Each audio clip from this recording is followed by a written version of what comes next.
Después de 22 años de matrimonio, mi esposa me engañó y me pidió perdón, pero ni siquiera verla en estado grave cambió mi decisión.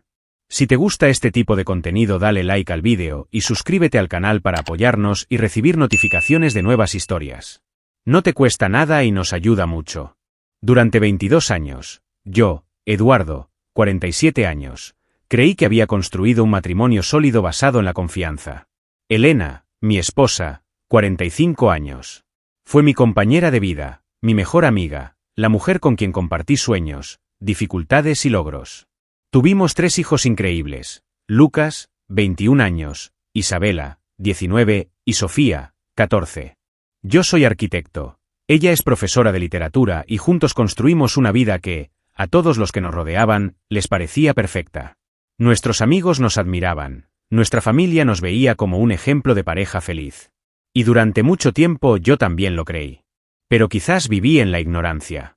Quizás yo era el único que pensaba que estábamos bien. Porque ahora, mirando hacia atrás, me doy cuenta de que las señales siempre estuvieron ahí, simplemente me negué a verlas. Nuestro aniversario de bodas siempre ha sido una fecha especial.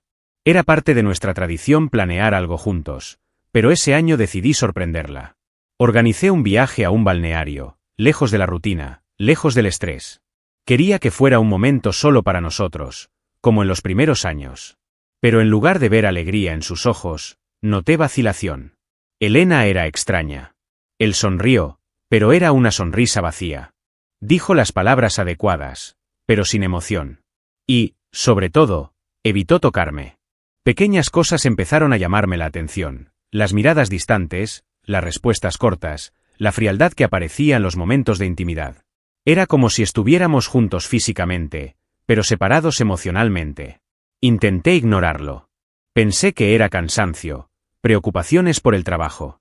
Pero cuando regresamos del viaje, su comportamiento no cambió. De hecho, empeoró. Empecé a notar hábitos que antes no existían: el celular siempre en modo silencio, los mensajes que llegan tarde en la noche, las prisas por responder y ocultar la pantalla. Cuando entré a la habitación, rápidamente bloqueó el teléfono, como si tuviera algo que ocultar. Y entonces empezaron las excusas. Reuniones inesperadas en la escuela, eventos con compañeros de trabajo, compromisos que nunca antes existieron. Por un tiempo me obligué a creer que todo estaba en mi cabeza. Pero la duda empezó a crecer dentro de mí como una enfermedad. Hasta que una noche todo cambió. Estaba buscando mi celular en la cocina cuando el de ella vibró en el mostrador. Una notificación iluminó la pantalla. Solo un nombre: Marcos. El contenido parecía inofensivo a primera vista, pero el tono informal, la forma en que inmediatamente tomó su teléfono y bloqueó la pantalla, hizo que se me oprimiera el pecho. ¿Quién era Marcos? ¿Por qué nunca había oído hablar de él antes? Cuando la miré esperando una explicación, ella se rió, dejó de hablar, dijo que era un compañero de trabajo. Pero algo en la forma en que su voz temblaba me hizo entender: ella estaba mintiendo. A partir de ese momento comencé a observarla de cerca. Noté cada detalle, cada nueva excusa. Las citas prolongadas, las duchas más largas de lo normal, la forma en que me miraba con sentimiento de culpabilidad cuando pensaba que no estaba prestando atención. Hasta que, un día concreto, apareció la oportunidad de aclarar mis dudas. Elena dijo que tendría que quedarse hasta tarde en la escuela para corregir los exámenes. Mi corazón se aceleró. Mi mente gritó que no tenía sentido. Algo dentro de mí me dijo que esta vez no lo ignorara. Entonces, por primera vez, decidí actuar. Tomé mi auto y la seguí, sin que ella se diera cuenta. Sentí que me sudaban las manos en el volante y se me quedaba el aliento en el pecho. Una parte de mí esperaba estar equivocado. Pero no lo estaba. Su destino no era la escuela. Era un hotel discreto en el centro de la ciudad. Mi pecho se apretó, mi garganta se secó. Vi a mi esposa bajar del auto, arreglarse el cabello, revisarse el maquillaje por el espejo retrovisor antes de cruzar la entrada del hotel. Segundos después, un hombre la estaba esperando en la puerta. Alto, bien vestido y con una sonrisa de confianza en el rostro. Intercambiaron una mirada íntima, un rápido toque en la cintura y luego entraron juntos. Me quedé helado. Mi mente me gritaba que saliera del auto, que los confrontara, que hiciera algo. Pero mi cuerpo no se movió. Me quedé allí, parado, viendo mi vida desmoronarse ante mis ojos. Fue real. No estaba loco. Mi esposa me estaba engañando. Y en ese instante, algo dentro de mí se rompió. No hice ningún escándalo. No entré. Simplemente conduje sin rumbo, tratando de decidir qué hacer ahora. ¿Cómo enfrentaría a Elena después de eso? ¿Cómo verías a nuestros hijos? ¿Cómo continuaría mi vida sabiendo que todo lo que construimos juntos había sido destruido? Durante horas conduje sin rumbo, con un nudo en la garganta, tratando de procesar el dolor abrumador que crecía dentro de mí. No sabía qué hacer. Pero sabía que, de alguna manera, mi vida nunca volvería a ser la misma. Cuando finalmente llegué a casa esa noche, Elena ya estaba allí. Ella actuó como si nada hubiera pasado. Me preguntó si había cenado, sonrió, siguió con su rutina como cualquier otra noche. Pero para mí ya nada era normal. Mientras hablaba, solo pude mirarla y preguntarme, ¿cuánto tiempo había estado sucediendo esto? Y, sobre todo, ¿cómo puede alguien mentir también mirando a los ojos a alguien a quien dice amar? Esa noche, el silencio entre nosotros se sintió más pesado que nunca. Yo sabía de la traición, pero ella no sabía que yo lo sabía. Miré a Elena y vi a un extraño. Cada palabra que decía sonaba vacía, cada sonrisa parecía falsa. Se me revolvió el estómago al pensar que, horas antes, ella había estado con otro hombre y ahora se hacía pasar por su devota esposa. La ira se mezcló con el dolor, creando un nudo asfixiante en mi interior. Quería explotar, gritar, enfrentarla de inmediato, pero no pude. Tal vez porque todavía había una parte de mí que quería creer que todo esto era una pesadilla de la que despertaría. Pero no fue así. Y a la mañana siguiente ya no podía fingir que todo estaba bien. Tan pronto como Elena se despertó, la llamé para hablar. Ella notó el tono frío en mi voz e inmediatamente se tensó. No quería andar con rodeos. Solo pregunté, ¿quién es Marcos? Su mirada vaciló. El cuerpo se puso rígido.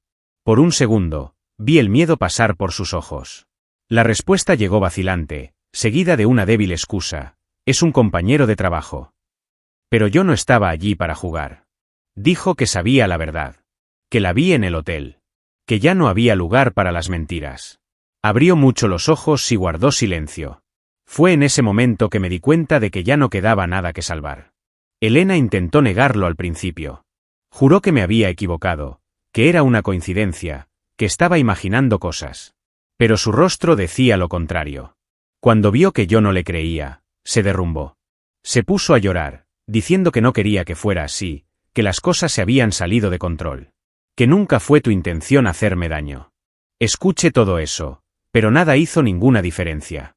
Ella lo admitió, finalmente.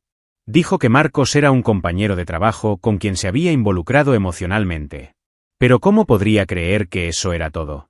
Después de todo lo que vi, sus palabras ya no tenían ningún peso. El dolor se convirtió en ira.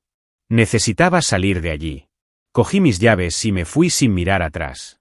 Conduje hasta el departamento de mi hermano Joao y cuando abrió la puerta, vio en mi cara que algo andaba muy mal. Le dije todo. Por primera vez dije en voz alta que mi esposa me engañó. Las palabras dolieron cuando salieron de mi boca, como si hicieran la realidad aún más cruel. Mi hermano trató de calmarme, pero nada de lo que dijo cambió el hecho de que mi matrimonio había terminado esa noche. Al día siguiente, me desperté con decenas de mensajes. Lucas, Isabela y Sofía estaban preocupados. No quería involucrarlos en ese momento, pero sabía que no podía evitarlo para siempre. Envié un mensaje en el grupo familiar. Necesito algo de tiempo. Estoy en el departamento del tío Joao. No te preocupes, hablamos más tarde. La respuesta llegó casi al instante. Isabela me pidió que regresara a casa y hablara con mi madre antes de tomar cualquier decisión. Lucas, más comedido, solo me preguntó si estaba bien. Pero Sofía fue directa. ¿Qué hizo mamá? La respuesta llegó cuando todos se reunieron en el departamento de mi hermano esa noche. No escondí nada.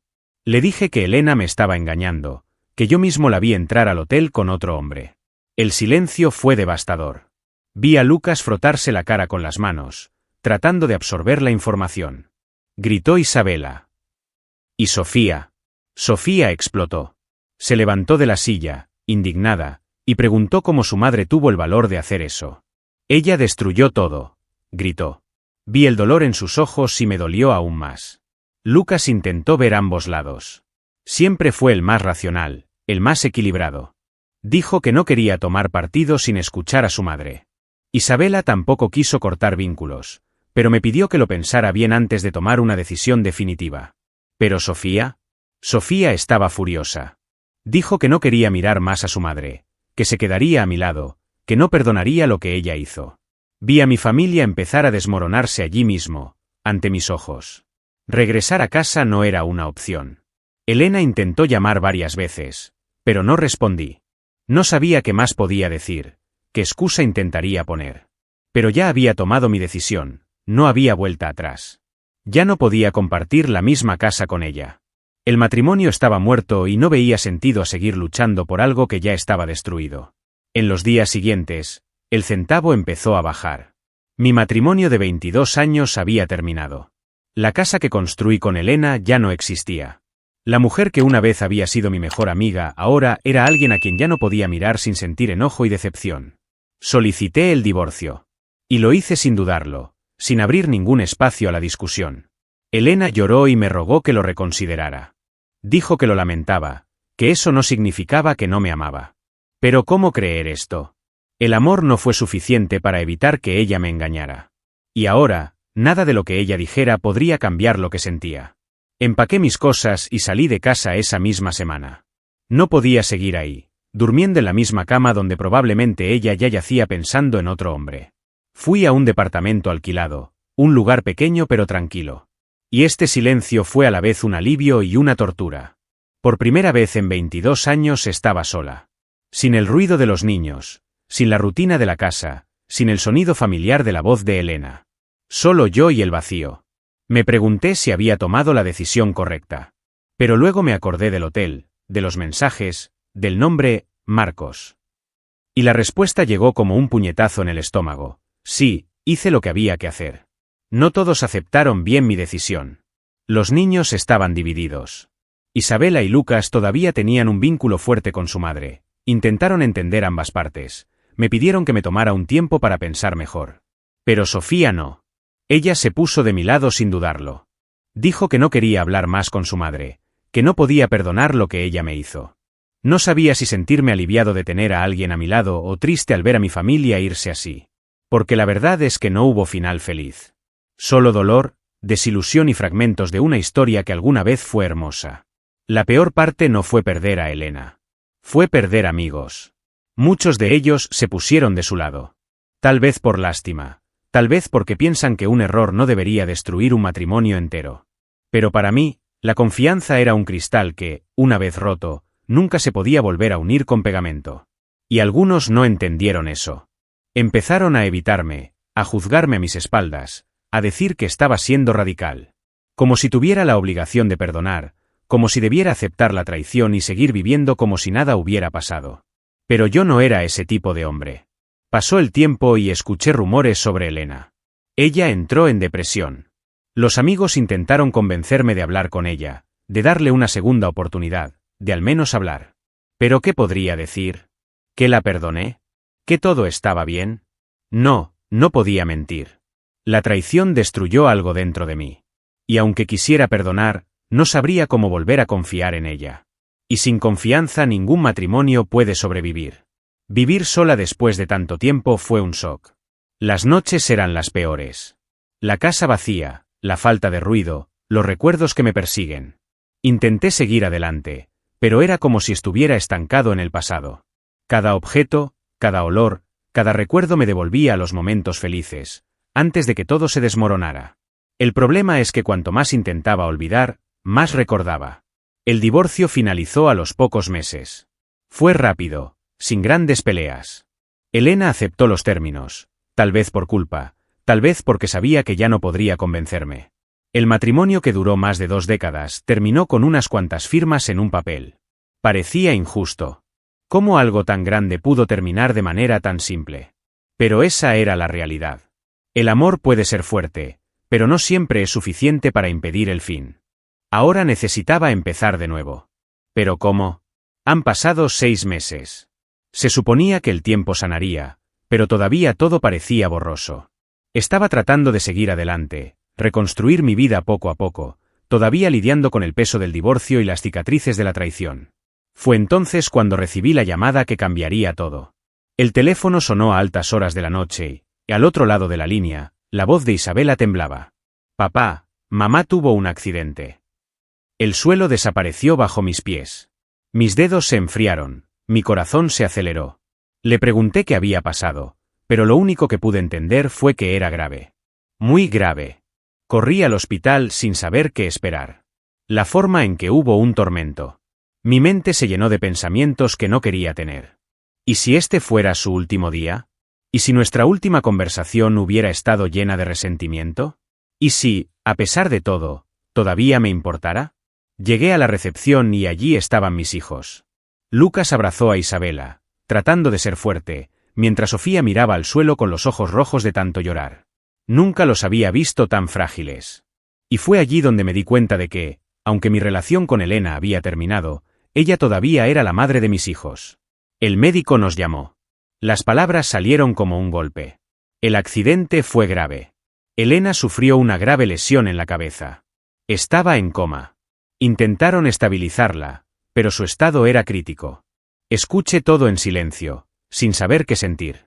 Una parte de mí todavía estaba herida, todavía cargaba con la ira por lo que ella hizo. Pero ninguna traición justificaba una tragedia como esta. Miré a mis hijos y vi la desesperación en sus ojos. No podía derrumbarme ahora. Necesitaba ser fuerte por ellos. Los siguientes 3 días fueron un infierno. Esperamos, oramos, pero no hubo mejoría. Con cada hora que pasaba, las esperanzas disminuían. Los médicos ya estaban empezando a preparar a la familia para lo peor. Me paré junto a mis hijos, sin saber qué decir. ¿Qué dices cuando alguien que ha sido parte de tu vida durante más de 20 años está a punto de irse? ¿Qué se siente cuando el último recuerdo entre ustedes fue un adiós lleno de dolor? No lo sabía. Simplemente sabía que el tiempo se estaba acabando. Al tercer día, llegó la noticia. El corazón de Elena no pudo resistir. Ella se ha ido. El silencio en el hospital era ensordecedor. Isabela se desplomó sobre mi pecho, sollozando. Lucas cerró los ojos, intentando contener el llanto. Sofía simplemente salió de la habitación, incapaz de soportarlo.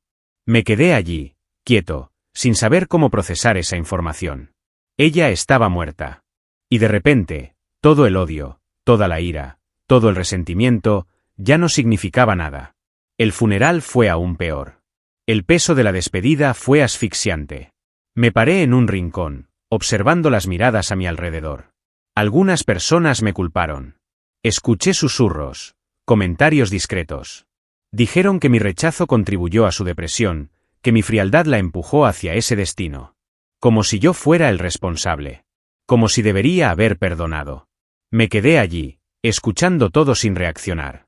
Porque en el fondo una parte de mí también se preguntaba si eso era cierto. Miré el ataúd y traté de recordar a la Elena que conocí antes de que todo se desmoronara. La mujer que amé, la madre de mis hijos, la pareja de toda la vida. Pero el dolor aún estaba fresco. El dolor todavía ardía. No lloré. No porque no me doliera, sino porque ya había llorado demasiado por esta relación.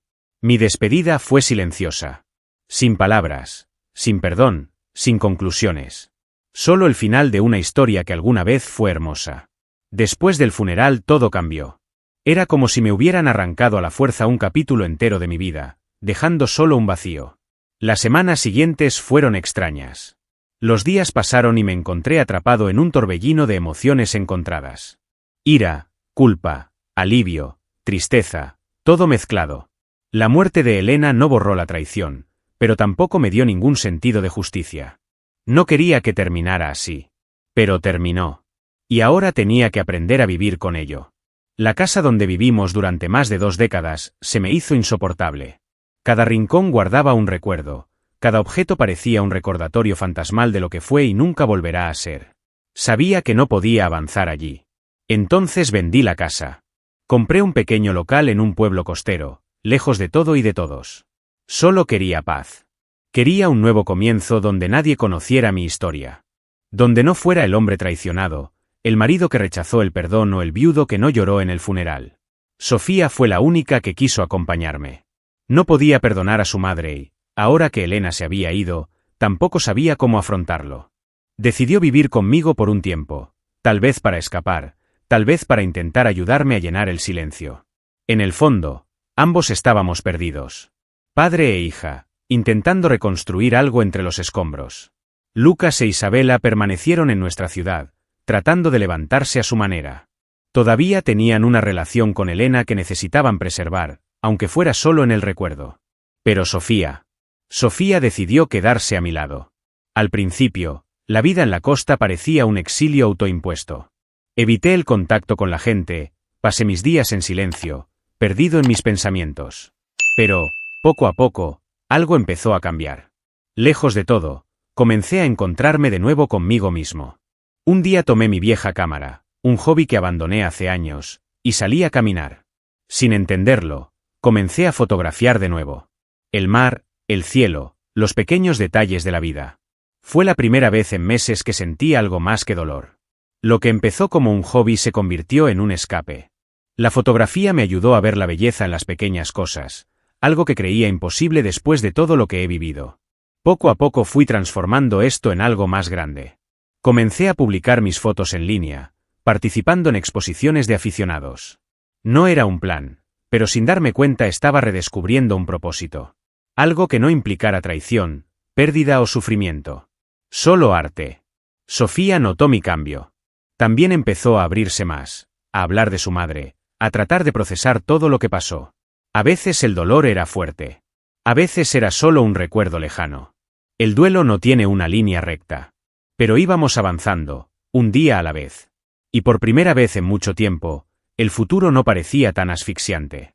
La vida seguía su curso, pero todavía tenía una extraña sensación de simplemente existir, sin vivir realmente. La fotografía me trajo algo de alivio, un refugio tranquilo para mi mente inquieta, pero todavía faltaba algo. No sabía exactamente qué, hasta el día que lo conocí. Laura, 42 años, curadora de arte. Fue por casualidad, en una pequeña exposición donde fueron seleccionadas algunas de mis fotografías. Se acercó a elogiar mi trabajo y allí comenzó nuestra conversación, sin pretensiones, sin expectativas. Pero algo en ella me hizo sentir diferente. Laura estaba y espontáneo, lleno de vida, con una mirada curiosa al mundo. Habló apasionadamente sobre arte, viajes, historias. Y de alguna manera, sin darme cuenta, me hizo hablar también. Me preguntó por mis fotos, por mi proceso creativo, y yo, que pasaba tanto tiempo encerrada en mí misma, me encontré hablando de mi viaje sin miedo. Tal vez porque ella no me veía como el hombre traicionado o el viudo insensible. Para ella yo era solo Eduardo, un fotógrafo que intentaba encontrarse a sí mismo nuevamente.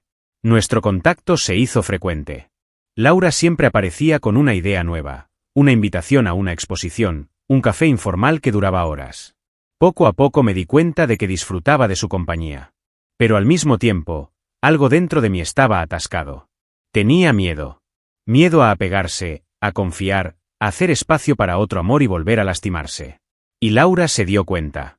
Fue ella quien un día dijo sin rodeos: puedes avanzar sin miedo. Pero tienes que querer hacerlo.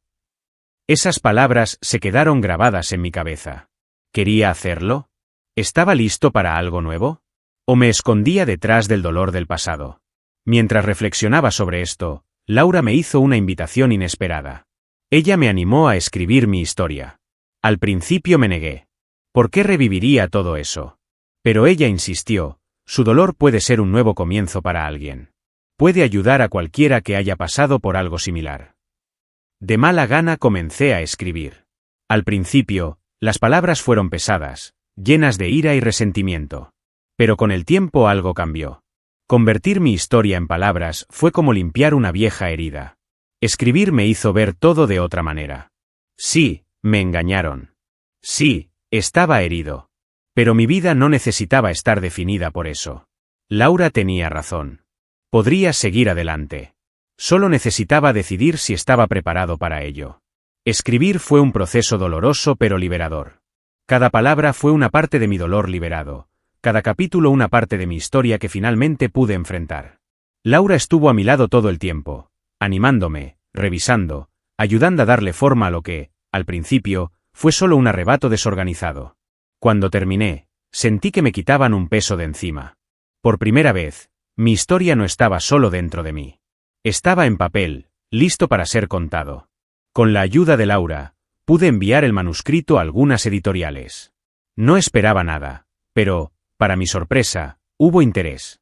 El título, Cicatrices de un amor, resonó en mucha gente. Mi libro fue publicado. Y, para mi mayor sorpresa, la gente empezó a conectarse con él. Recibí mensajes de desconocidos diciendo que mi historia les ayudó a superar traiciones, abandonos, pérdidas. Por primera vez me di cuenta de que mi dolor tenía un propósito. No era solo un hombre traicionado, era alguien que sobrevivió. Con el éxito del libro, me invitaron a una gira de promoción del libro. Y entonces llegó el momento que más temía, regresar a mi antigua ciudad. El lugar donde sucedió todo. Donde todos conocían mi historia. Donde todavía había gente que me veía como el hombre que se negaba a perdonar. Pero sabía que necesitaba afrontar este regreso. Fingir que el pasado no existía ya no era una opción. En el evento de lanzamiento vi caras conocidas. Algunos amigos permanecieron al lado de Elena, otros simplemente se alejaron con el tiempo. Pero la presencia que más me impactó fue la de Isabela. Mi hija estaba allí, sosteniendo una copia del libro, sus ojos llenos de algo que no podía descifrar. Cuando nuestras miradas se encontraron, lo supe. Ella finalmente entendió mi dolor. Finalmente vio la historia a través de mis ojos. Al finalizar el evento, ella se acercó. Al principio no necesitaba decir nada. Me acaba de dar el libro para que lo autografíe.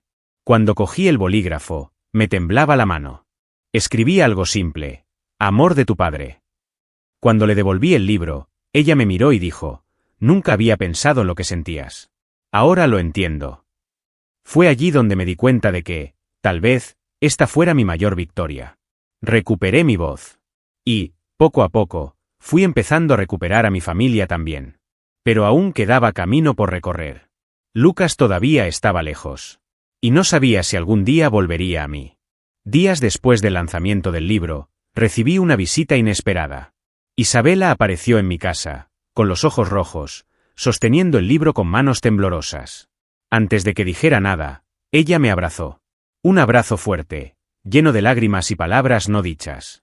Fue la primera vez en años que sentí a mi hija realmente cerca de mí. Se alejó, se secó la cara y con voz entrecortada dijo: papá, te culpé durante tanto tiempo, pero ahora veo que sufriste tanto como mamá. No esperaba este momento. Durante mucho tiempo acepté que Isabela albergaba resentimiento, que tal vez nunca vería el dolor que yo cargaba. Pero ahí, frente a mí, estaba mi hija disculpándose. No necesité decir nada, solo la abracé de nuevo. Porque al final lo que importaba no era el pasado, sino la oportunidad de reconstruir lo que aún existía entre nosotros. Esa noche hablamos durante horas. Habló de cómo se sintió desgarrada después del divorcio, de cómo quería apoyar a su madre, pero al mismo tiempo no quería perder a su padre. Dijo que, durante mucho tiempo, me vio como el villano de la historia. Pero cuando leyó mi libro, se dio cuenta de que no había villanos, solo personas que lastimaban y trataban de lidiar con su dolor lo mejor que podían. Y ella también estaba tratando de lidiar con la suya. Pero todavía había un agujero. Lucas. Mi hijo mayor aún no se había comunicado. Sabía que él no me odiaba, pero también sabía que no sabía cómo acercarse a mí. No quería forzarlo, pero quería que supiera que la puerta estaba abierta. Fue entonces cuando Isabela prometió hablar con él. Le dije que él también necesitaba entender mi versión. Y por primera vez tuve la esperanza de que algún día regresaría. Pasó el tiempo y, poco a poco, la relación con Isabela se fue fortaleciendo. Hablamos más, compartimos momentos que antes parecían lejanos. No solo me perdonó, sino que también empezó a reconstruir nuestra conexión. Sofía, que siempre estuvo a mi lado, se alegraba de ver a su hermana cada vez más cerca. Fue un alivio saber que mis hijas estaban nuevamente conmigo. Pero Lucas todavía era un signo de interrogación. Entonces un día recibí un mensaje de él. Fue breve, directo, contundente. Papá, ¿podemos hablar? Mi corazón se aceleró. No sabía a qué se refería, pero sabía que ese era el primer paso. No sabía si Lucas sería capaz de perdonarme por completo. Pero estaba dispuesto a intentarlo. Porque al final del día, el tiempo no lo cura todo, pero da la oportunidad de reconstruir lo que se rompió. Pasó el tiempo y, poco a poco, las cosas empezaron a encajar. La relación con Isabela se restableció, Sofía siempre estuvo a mi lado y Lucas, aunque todavía estaba distante, había dado un paso en la dirección correcta. Pero se estaba produciendo otro cambio en mi vida, uno que me resistí a aceptar durante mucho tiempo. Ella estuvo presente en cada etapa de mi nuevo comienzo, desde la fotografía hasta el libro. Y ahora era imposible negarlo, me estaba enamorando. Pero permitirme volver a amar no fue sencillo. Durante mucho tiempo cargué con el miedo de confiar, de abrirme a alguien más y ser traicionado nuevamente. Laura y yo teníamos una fuerte conexión, pero cada vez que algo parecía profundizarse entre nosotros, yo retrocedía. Y ella entendió. Entonces, una noche, mientras caminábamos por la playa, ella tomó mi mano y preguntó, ¿cuánto tiempo huirás? La verdad es que no tuve respuesta. Fue en ese momento que entendí algo importante. Ya había perdido mucho tiempo atrapado en el pasado. La traición de Elena dejó huellas. Sí, pero también me enseñó algo. Lo que viví no debería definir lo que aún podría vivir. Laura no era Elena. Ella no tuvo la culpa de mis cicatrices. Y no quería que el miedo a salir lastimada me impidiera ser feliz. Entonces me permití sentir. En los meses siguientes nuestra relación evolucionó de forma natural, sin prisas, sin exigencias. Por primera vez en años, me sentí ligero al lado de alguien. No fue un amor impulsivo o desesperado. Fue tranquilo, sincero, basado en el respeto y la admiración. Y esto era nuevo para mí. En el primer aniversario de la publicación de mi libro, organicé una cena para agradecer a las personas que estuvieron a mi lado en este viaje. Laura estaba allí, a mi lado. Y, en mitad de la noche, cuando todos menos lo esperaban, hice algo que nunca imaginé que volvería a hacer. Le pedí que se casara conmigo. Isabela sonrió emocionada. Sofía celebró. Pero Lucas guardó silencio. No me juzgó, pero tampoco mostró entusiasmo. Él todavía estaba procesando todo y yo lo respetaba. Pero cuando dijo, sinceramente, todavía no sé cómo sentirme acerca de esto, papá. Pero me alegro de que estés feliz. Sabía que, de alguna manera, este era el comienzo de nuestra reconciliación. Había empezado de nuevo. No de la manera que imaginé, no de la manera que planeé, sino de la única manera posible, seguir adelante. Con el paso del tiempo, aprendí que la vida nunca sigue un guión predecible. El amor no siempre dura para siempre, las historias no siempre terminan como imaginamos. Pero eso no significa que no haya belleza en los nuevos comienzos. Hoy miro hacia atrás y veo a un hombre que pasó por un infierno, pero salió más fuerte. El Eduardo que fui hace unos años ya no existe, y eso no es malo. Ahora tengo una nueva vida. Una nueva esposa, un nuevo propósito y, poco a poco, una familia reconstruida. Isabela y Sofía son parte de mi rutina, e incluso Lucas, aunque todavía tiene algunas reservas, ha empezado a acercarse. No hay prisa. No hay presión. Solo tiempo, paciencia y ganas de hacerlo funcionar. Y eso es suficiente. Mi historia estuvo marcada por la traición, el dolor y la pérdida, pero también por el perdón y la superación. Si alguien me hubiera dicho, hace años, que volvería a amar, que volvería a sonreír, que volvería a sentirme completa, me habría reído en su cara. Pero aquí estoy. Viviendo. Demostrando que, a pesar de todo, la vida continúa. La fotografía y la escritura siguen siendo partes esenciales de mi nuevo camino. Y quién sabe, quizás mi próxima historia sea sobre eso. De segundas oportunidades, de nuevos comienzos, del poder del perdón. Sobre cómo podemos reconstruirnos, incluso cuando pensamos que ya no queda nada que salvar. Si hay algo que he aprendido es que la vida nunca es un cuento de hadas. Pero eso no significa que no podamos encontrar finales felices, o al menos nuevos comienzos. Y tal vez, solo tal vez, eso sería aún mejor. Si te ha gustado no olvides darle like al vídeo, suscribirte al canal y dejar tu opinión en los comentarios. Su participación es muy importante para nosotros.